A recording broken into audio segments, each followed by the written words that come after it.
السلام علیکم ناظرین، TNN TV کے ساتھ میں ہوں نمرہ کنول۔ سب سے پہلے شامل کرتے ہیں نیوز ہیڈ لائنز۔ مخصوص نشستوں کا کیس، کیا ایسا مانا جائے کہ PTI کو انتخابات سے باہر کیا گیا؟ جسٹس اطہر من اللہ کا کہنا تھا کہ سپریم کورٹ کے فیصلے کی غلط تشریح کر کے اہم پارٹی کو الیکشن سے نکال دیا۔ عدالت نے کیس کی سماعت 1 جولائی صبح 11:30 بجے تک ملتوی کر دی۔ ہم امریکی قرارداد کے جواب میں قرارداد لائیں گے۔ وزیر خارجہ کا کہنا ہے کہ ہم نے امریکی قرارداد کا نوٹس لیا، اس کا جواب ضرور دیں گے۔ امریکی ایوان نمائندگان کی قرارداد پر دفتر خارجہ نے اپنا مؤثر رد عمل دیا۔ عدت نکاح کیس کے فیصلے کے خلاف تحریک انصاف کا ہائی کورٹ جانے کا اعلان۔ عمر ایوب کا کہنا ہے کہ عدت نکاح کیس میں سزا معطلی کے فیصلے کو ہائی کورٹ میں چیلنج کریں گے۔ عدت میں نکاح کیس، بانی PTI اور بشرا بی بی کی سزا معطلی کی اپیلیں مسترد۔ ہیٹ اسٹروک سے اتنی ہلاکتیں نہیں ہوئیں جتنی بتائی جا رہی ہیں۔ کمشنر کراچی سید حسن نقوی کا کہنا ہے کہ شہر میں انتقال کرنے والوں کی شرح نارمل سے 4 سے 5% بڑھی۔ یقینی بنانا ہے کہ کراچی میں آدھی رات سے صبح 6 بجے تک لوڈ شیڈنگ نہ ہو۔ کراچی میں شدید گرمی کے بعد تیز ہواؤں کے ساتھ بارش، لاہور شہر کے آسمان پر بادلوں کے ڈیرے، درجہ حرارت میں کمی۔ ڈیرہ بگٹی میں طوفانی بارشوں سے 2 افراد جاں بحق، 20 زخمی۔ کینیڈین فوجی لبنان سے 20,000 افراد کے انخلاء کی منصوبہ بندی کر رہے ہیں۔ کینیڈین آرمی چیف کا کہنا ہے کہ ہم اپنے اتحادیوں کے ساتھ مضبوطی سے بندھے ہوئے ہیں۔ کینیڈا کی ایک فوجی ٹیم لبنان میں موجود ہے۔ ٹورنٹو میں شکست کے بعد لبرل کابینہ ارکان کا اجلاس کا مشورہ۔ کچھ وزراء نے عوامی طور پر وزیر اعظم کی لبرلز ٹورنٹو کی نشست سے محروم ہونے کے بعد اپنے آپشنز پر تبادلہ خیال کر رہے ہیں۔ اونٹیریو سائنس سینٹر کی اچانک بندش، فورڈ نے صحافیوں کو چکمہ دے دیا۔ فورڈ سوالات کا جواب دیے بغیر چلے گئے۔ ٹورنٹو کی میئر کا کہنا ہے کہ سائنس سینٹر ایک بہت ہی خاص جگہ ہے۔ جنوبی امریکی ملک بولیویا میں بغاوت کی کوشش ناکام۔ بولیویا میں صدر کی اپیل پر عوام سڑکوں پر نکل آئے، فوج کو واپس جانا پڑ گیا۔ بغاوت کی کوشش ناکام، پولیس نے باغی فوجی رہنما کو گرفتار کر لیا۔ یوکرینی صدر زیلنسکی نے فوجی کمانڈر کو برطرف کر دیا۔ زیلنسکی نے اس بات کی وضاحت نہیں کی کہ سوڈول کو کیوں برطرف کیا۔ جنرل کی برطرفی کا مطالبہ پہلے بھی کمانڈ چین کے سامنے آیا تھا۔ ہیڈ لائنز آپ نے جانی، اور اب خبریں تفصیل کے ساتھ۔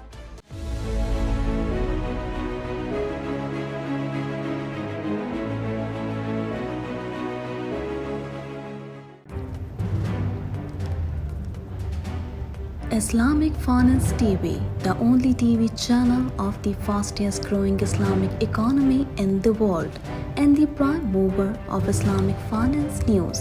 Follow us on our social media handles and watch our reports and educational program at www.islamicfinancetv.com. For advertisement, please contact us at islamicfinancetv@gmail.com.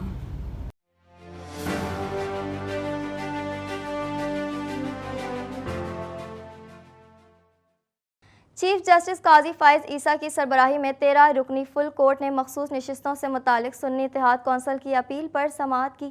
مزید تفصیلات اس رپورٹ میں۔ سپریم کورٹ میں مخصوص نشستوں سے متعلق سنی اتحاد کونسل کی اپیل پر سماعت کے دوران جسٹس اطہر من اللہ نے ریمارکس دیے کہ الیکشن کمیشن نے سپریم کورٹ کے فیصلے کی غلط تشریح کر کے اہم پارٹی کو الیکشن سے نکال دیا۔ اب انتخابی نشان کا فیصلہ دینے والا بینچ آپ کو خود بتا رہا ہے آپ کی تشریح غلط تھی۔ چیف جسٹس قاضی فائز عیسیٰ کی سربراہی میں 13 رکنی فل کورٹ مخصوص نشستوں سے متعلق سنی اتحاد کونسل کی اپیل پر سماعت کی۔ اس سماعت کے آغاز پر الیکشن کمیشن کے وکیل سکندر بشیر روسٹرم پر آئے اور دلائل کا آغاز کیا۔ اس موقع پر چیف جسٹس نے کہا کہ ہم نے PTI کی مخصوص نشستوں کی لسٹ طلب کی تھی، وہ نہیں ملی، جس پر وکیل نے جواب دیا کہ سارا ریکارڈ جمع کرا دیا ہے، کیس سے متعلق حتمی پیپر بک جمع کرا دی گئی ہے۔ الیکشن کمیشن سے کہا ہے کہ 81 آزاد امیدواروں کے کاغذات نامزدگی مجھے مہیا کریں، میں تحریک انصاف کے فارم 66 بھی عدالت کو مہیا کر دوں گا۔ وکیل سکندر بشیر نے مزید بتایا کہ حامد رضا نے کاغذات نامزدگی میں کہا میرا تعلق سنی اتحاد اور اتحاد تحریک انصاف سے ہے۔ حامد رضا کے دستاویزات میں کہا تحریک انصاف نظریاتی کے ساتھ منسلک ہوں۔ تحریک انصاف نظریاتی مختلف سیاسی جماعت ہے جس کا PTI سے تعلق نہیں۔ حامد رضا کو انہی کی درخواست پر ٹاور کا نشان انتخابات لڑنے کے لیے دیا گیا۔ حامد رضا نے بطور آزاد امیدوار انتخابات میں حصہ لیا۔ جسٹس جمال مندوخیل نے ریمارکس دیے کہ اردو والے دستاویزات میں تو حامد رضا نے نہیں لکھا کہ میں آزاد امیدوار کے طور پر انتخابات میں اترنا چاہ رہا ہوں۔ وکیل نے جواب دیا کہ ایسے کیسے ہو سکتا ہے کہ حامد رضا خود کو آزاد امیدوار نہ کہیں۔ تحریک انصاف نظریاتی کا ٹکٹ حامد رضا نے جمع نہیں کرایا۔ حامد رضا نے منسلک ہونے کا سرٹیفکیٹ تحریک انصاف کا دیا ہے۔ انہوں نے عدالت کو آگاہ کیا کہ حامد رضا نے حلف لے کر کہا میں تو تحریک انصاف نظریاتی میں ہوں۔ جسٹس منیب اختر نے ریمارکس دیے کہ آپ کے مطابق الیکشن کمیشن نے حامد رضا کو ٹاور کا نشان دیا۔ ریٹرننگ افسران بھی تو الیکشن کمیشن کے ہی آفیشلز ہیں۔ وکیل الیکشن کمیشن نے کہا کہ حامد رضا کی سب سے آخری درخواست پر الیکشن کمیشن نے عمل درآمد کیا۔ جسٹس منیب اختر نے دریافت کیا کہ حامد رضا نے کسی سیاسی جماعت سے خود کو منسلک کیا۔ جسٹس منصور علی شاہ نے ریمارکس دیے کہ جو ریکارڈ ہے ہمیں دکھائیں ورنہ تو ہوا میں بات ہوگی۔ جسٹس جمال مندوخیل نے کہا کیا کاغذات نامزدگی واپس لینے کے بعد کسی امیدوار کو اختیار ہے کہ اپنی پارٹی تبدیل کر لے؟ کیا کوئی امیدوار کہہ سکتا ہے کہ فلاں پارٹی کو چھوڑ کر دوسری پارٹی کا ٹکٹ لینا چاہتا ہوں؟ جسٹس منصور علی شاہ نے بتایا کہ ہمارے سامنے کاغذات نامزدگی کا کیس ہے۔ ریٹرننگ افسران کے پاس امیدوار کے کاغذات نامزدگی کے ساتھ منسلک پارٹی سرٹیفکیٹ ہوتا ہے۔ وکیل نے جواب دیا کہ الیکشن کمیشن میں جو آخری درخواست ہو اس کے ساتھ جانا ہوتا ہے۔ پہلے والا فارم الیکشن کمیشن نے کیوں نہیں دیکھا؟ اس کے ساتھ سپریم کورٹ نے دیگر وکلاء کو تحریک انصاف کی مخصوص نشستوں سے متعلق لسٹ مہیا کرنے کی ہدایت کر دی۔ جسٹس یحییٰ آفریدی کا کہنا تھا کہ دیگر امیدواروں کے سرٹیفکیٹ اور ڈکلیریشن بھی مہیا کر دیں۔ بعد ازاں عدالت نے کیس کی سماعت 1 جولائی صبح 11:30 بجے تک ملتوی کر دی۔ نائب وزیر اعظم اور وزیر خارجہ اسحاق ڈار نے امریکی ایوان نمائندگان کی قرارداد کے جواب میں قرارداد لانے کا اعلان کر دیا۔ مزید احوال اس رپورٹ میں۔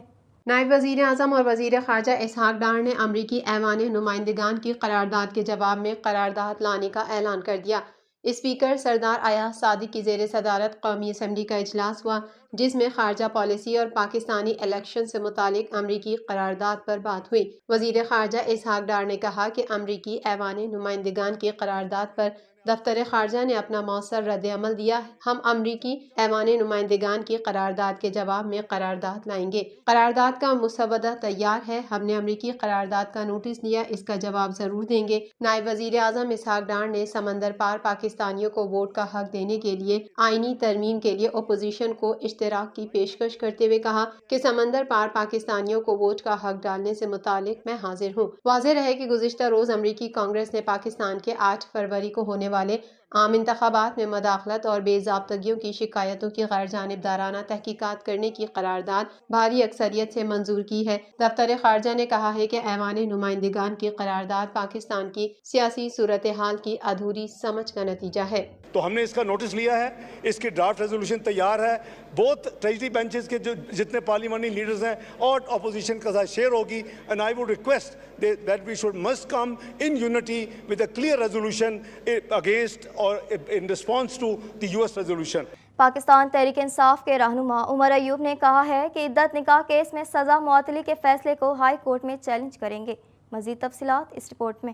پاکستان تحریک انصاف کے رہنما عمر ایوب نے کہا ہے کہ عدت نکاح کیس میں سزا معطلی کے فیصلے کو ہائی کورٹ میں چیلنج کریں گے۔ ایک بیان میں عمر ایوب نے کہا کہ اسیران رہا ہونے تک کوئی بات چیت نہیں ہوگی، ہم اس فیصلے کی مذمت کرتے ہیں۔ عمر ایوب کا کہنا ہے کہ ہماری تحریک تیزی سے آگے چلے گی، ہر جگہ مظاہرے کریں گے۔ واضح رہے کہ بانی پاکستان تحریک انصاف اور ان کی اہلیہ بشرا بی بی کے خلاف عدت میں نکاح کیس میں سزا معطلی کے خلاف درخواستوں پر فیصلہ سنا دیا گیا۔ ایڈیشنل سیشن جج افضل مجوکا نے سزا کے خلاف اپیلوں پر فیصلہ سناتے ہوئے بانی پی ٹی آئی اور بشرا بی بی کی سزا معطلی کی اپیلیں مسترد کر دیں۔ واضح رہے کہ بانی پاکستان تحریک انصاف اور ان کی اہلیہ بشرا بی بی کے خلاف عدت میں نکاح کیس میں سزا معطلی کے خلاف درخواستوں پر فیصلہ سنا دیا گیا۔ ایڈیشنل سیشن جج افضل مجوکا نے سزا کے خلاف اپیلوں پر فیصلہ سنایا جو کہ 10 صفحات پر مشتمل ہے۔ انہوں نے 25 جون کو اپیلوں پر فیصلہ محفوظ کیا تھا۔ تفصیلی فیصلے میں کہا گیا ہے کہ سزا معطلی کی دونوں اپیلیں مسترد کی جاتی ہیں۔ مجرمان دفعہ 426 کے تحت قابل ضمانت جرم میں ضمانت کے دعوے دار نہیں ہو سکتے۔ تفصیلی فیصلے میں کہا گیا ہے کہ قانون کے تحت خاتون مجرم بھی ضمانت کی دعوے دار نہیں ہو سکتی۔ یاد رہے کہ عمران خان اور بشرا بی بی کو عدت میں نکاح سے متعلق کیس میں 3 فروری 2024 کو 7 برس قید کی سزا سنائی گئی تھی جسے انہوں نے چیلنج کیا تھا۔ کمشنر کراچی سید حسن نقوی نے کہا ہے کہ ہیٹ اسٹروک سے اتنی ہلاکتیں نہیں ہوئی جتنی بتائی جا رہی ہیں۔ مزید جانیں گے اس رپورٹ میں۔ کمشنر کراچی سید حسن نقوی نے کہا ہے کہ ہیٹ اسٹروک سے اتنی ہلاکتیں نہیں ہوئیں جتنی بتائی جا رہی ہیں۔ کراچی کے کمشنر حسن نقوی نے حالیہ ہیٹ ویو سے شہر میں بڑے پیمانے پر ہلاکتوں کی خبروں کو مسترد کرتے ہوئے کہا ہے کہ گردش کرنے والے اعداد و شمار غلط ہیں۔ سید حسن نقوی نے پریس کانفرنس سے خطاب کرتے ہوئے کہا کہ شہر میں انتقال کرنے والوں کی شرح نارمل سے 4 سے 5% بڑھی۔ ہم نے ہر طرف سے ڈیٹا جمع کیا۔ ہیٹ اسٹروک کے تقریباً 1700 کے قریب کیسز رپورٹ ہوئے۔ انہوں نے کہا کہ شہر میں ہیٹ اسٹروک سے 10 ہلاکتیں ہوئیں۔ قبرستانوں سے بھی ڈیٹا لیا گیا، کوئی غیر معمولی اضافہ نہیں دیکھا گیا۔ شہر کے بڑے سرد خانوں میں ڈیٹا وجہ موت کے ساتھ مرتب نہیں کیا جاتا۔ پراسرار موت کی رپورٹس پر توجہ دیتے ہوئے انہوں نے وضاحت کی کہ اسپتالوں سے ملنے والی معلومات سے پتہ چلتا ہے کہ ہارٹ اٹیک اور دیگر طبی حالات سے ہونے والی اموات کا گرمی کی لہر سے کوئی تعلق نہیں ہے۔ انہوں نے کہا سرد خانوں سے نمبر لے کر مرنے والے افراد کے کچھ ورثاء سے رابطہ کیا۔ ورثاء سے بات کر کے پتہ چلا ہیٹ اسٹروک سے 5% لوگوں کا انتقال ہوا ہے۔ انہوں نے کہا کہ ان کا مقصد اس بات کو یقینی بنانا ہے کہ کراچی میں آدھی رات سے صبح 6 بجے تک لوڈ شیڈنگ نہ ہو تاکہ رات کے وقت شہریوں کو ریلیف فراہم کیا جا سکے، اور محکمہ موسمیات کی جانب سے جاری کردہ ہیٹ ویو وارننگ کے دوران لوڈ شیڈنگ سے گریز کیا جائے۔ مزید برآں پانی کی فراہمی کے مسائل پر تشویش کا اظہار کرتے ہوئے انہوں نے سوال کیا کہ عام پانی کی فراہمی والے علاقوں میں اب رکاوٹوں کا سامنا کیوں ہے۔ واٹر کارپوریشن کو پانی کی تقسیم کے بارے میں مکمل تفصیلات فراہم کرنے کا کام سونپا جائے گا۔ اس بات کی نشاندہی کی جائے گی کہ کن علاقوں کو پانی مل رہا ہے اور کون سے سپلائی کے مسئلے سے متاثر ہیں۔ یہ نمبرز یہ ثابت کرتے ہیں کہ ہیٹ اسٹروک کی وجہ سے زیادہ ڈیتھس نہیں ہوئی ہیں۔ نارمل کورس میں جتنے کراچی میں ڈیسیزڈ ہوتے ہیں، ڈیتھس ہوتی ہیں، مور اور لیس وہی نمبر ہے۔ ملک کا سب سے بڑا شہر کراچی جو انتہائی گرم اور مرطوب موسم کی لپیٹ میں تھا، تاہم اچانک گہرے بادلوں نے اسے اپنی لپیٹ میں لے لیا اور تیز ہواؤں کے ساتھ بارش بھی شروع ہو گئی۔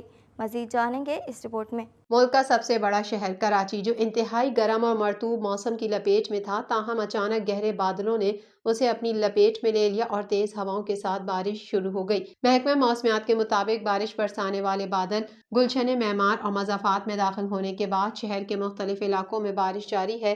Malir, Gadap, super highway, Gulshan Maymar, Gulistan Jauhar, Gulshan Iqbal, Surjani Town, North Karachi, North Nazimabad, Federal be area, ناظم آباد، آئی چندی گڑھ روڈ، گارڈن سمیت مختلف علاقوں میں تیز ہواؤں کے ساتھ بارش ہوئی ہے۔ صوبائی دارالحکومت لاہور میں موسم کا مزاج بدل گیا۔ شہر کے آسمان پر بادلوں نے ڈیرے ڈال لیے۔ موسم کا احوال بتانے والوں نے آج سے 1 جولائی تک وقفے سے بارش کی پیش گوئی کی ہے، جبکہ ہوائیں چلنے کا سلسلہ بھی جاری ہے۔ بادلوں کی آنکھ مچولی اور ہوا چلنے سے شہر کے موسم میں تبدیلی آ گئی۔ درجہ حرارت میں کمی کے باعث گرمی سے مرجھائے لاہوریوں نے سکھ کا سانس لیا۔ محکمہ موسمیات کے اعداد و شمار کے مطابق شہر میں ہوا کی رفتار 23 کلومیٹر فی گھنٹہ ریکارڈ کی گئی۔ دوسری جانب پی ڈی ایم اے نے ڈیرہ بگٹی میں طوفانی بارشوں سے ہونے والے نقصانات کی رپورٹ جاری کر دی۔ پی ڈی ایم اے کے مطابق ڈیرہ بگٹی کے علاقے سوئی میں تیز ہواؤں کے ساتھ طوفانی بارشوں کے نتیجے میں درخت گرنے، کچے مکانات کی دیواریں اور چھتیں منہدم ہونے سے 2 افراد جاں بحق جبکہ 20 زخمی ہوئے ہیں۔ زخمیوں میں سے اکثر کی حالت تشویشناک ہے۔ بارشوں کے بعد اسپتالوں میں ایمرجنسی نافذ کر دی گئی۔ بجلی کے کئی پولز گرنے سے علاقے میں بجلی منقطع ہو گئی۔ پی ڈی ایم اے کا اپنی رپورٹ میں مزید کہنا ہے کہ بارشوں کی وجہ سے ڈیرہ بگٹی میں سیلابی صورتحال پیدا ہو گئی۔ متاثرہ علاقے میں پاک فوج، ایف سی اور پی ڈی ایم اے کا ریسکیو آپریشن جاری ہے۔ بارشوں سے متاثرہ افراد کو محفوظ مقامات پر منتقل کیا جا رہا ہے۔ ضلع انتظامیہ اور پی ڈی ایم اے ہر گھنٹے کی صورتحال کو مانیٹر کر رہی ہے۔ متاثرہ علاقوں میں امدادی سامان اور میڈیکل ٹیمیں روانہ کر دی گئیں۔ مزید خبریں بھی بلیٹن کا حصہ ہوں گی، مگر اس بریک کے بعد